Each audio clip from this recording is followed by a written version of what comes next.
রাধে রাধে, কেমন আছো তোমরা? আমি টুম্পা, দ্য কুন্ডু ফ্যামিলি চ্যানেলের আরেকটি ভিডিওতে তোমাদের স্বাগত জানাই। সকাল 9টা মতো বাজে। বাপি বাজার থেকে নিয়ে এসছে কিছু কাঁকড়া, কিন্তু কাঁকড়া যে আমি কাটতে পারি না।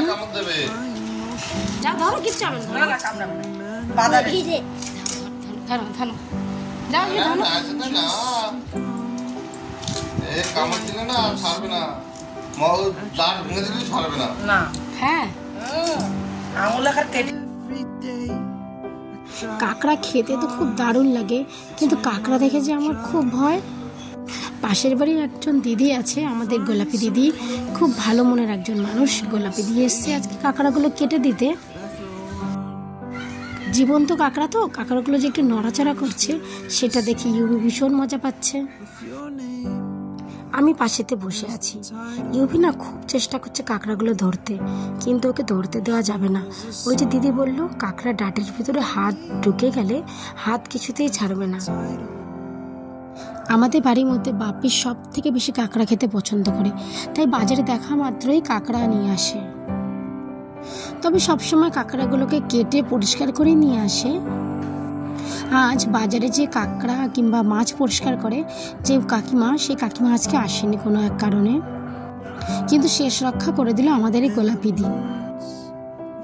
প্রিন্স কাঁকড়া খেতে খুব একটা পছন্দ করে না, তবে আমি যখন নোড়া দিয়ে কাঁকড়ার ডাঁটগুলো ভেঙে দিই, সের ভিতরে যে মাংসগুলো থাকে তখন ওগুলো ভালো করেই খায়। কিন্তু প্রিন্সে আজকে বাড়ি নেই, ও গেছে ওর মামার বাড়িতে। ওখানে আমার বোনও এসেছে, আজকে ওরা বারাসাত ঠাকুর দেখতে যাবে। আমি কাটতে বসেছি চই ঝাল। এই চই ঝালটা না আমাদের বাড়িতে না মাছ, মাংস কিংবা মাটনে ভীষণ ভালো খায়, বাপি বিশেষ করে খুব ভালো খায়। আর এই চই ঝালটা তো না দিলে আবার একটু কষ্ট পাবে, তো চই ঝালটা কেটে নিই, তারপরে তাড়াতাড়ি করে রান্না বান্না সেরে নিই। বিকালে আবার একটুখানি ঠাকুর পাকুর দেখতে যেতে হবে।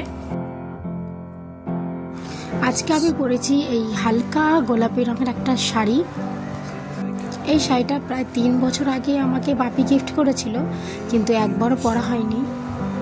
ইউভিকে যখন আমি কনসিভ করেছিলাম, তখন আমার 9 মাসের স্বাদ অনুষ্ঠান হয়েছিল পাঞ্জাবে বসে। তখনই পাঞ্জাব থেকে শাড়িটা কিনে দিয়েছিল। তখন আমার মা, বাবা, ভাই 3 জনে গিয়েছিল পাঞ্জাবে।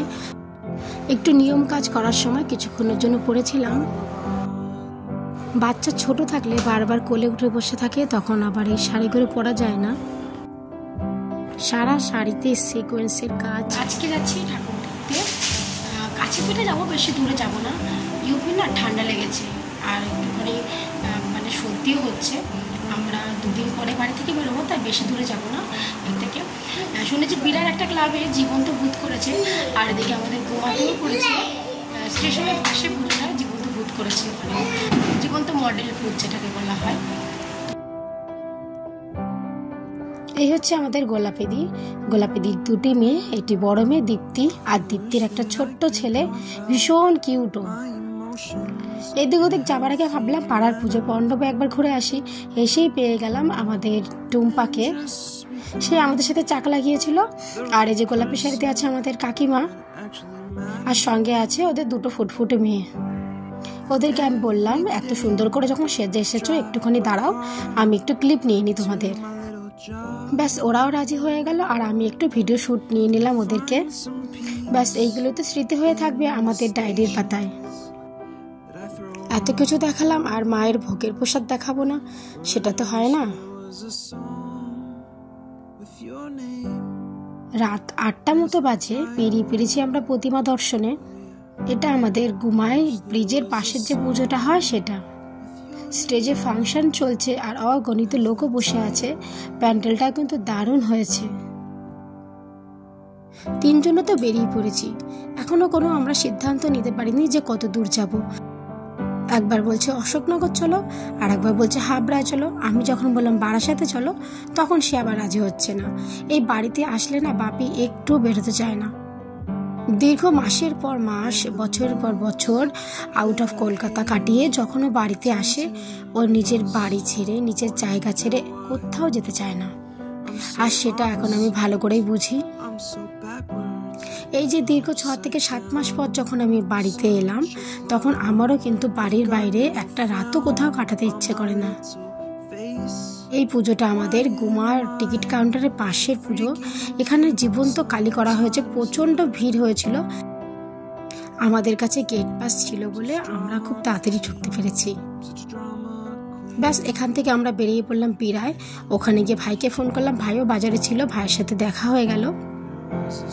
বিরা হাই স্কুলের মাঠে যে ক্লাবের পুজোটা করা হয় সেখানেও জীবন্ত কালীকে তৈরি করা হয়েছে।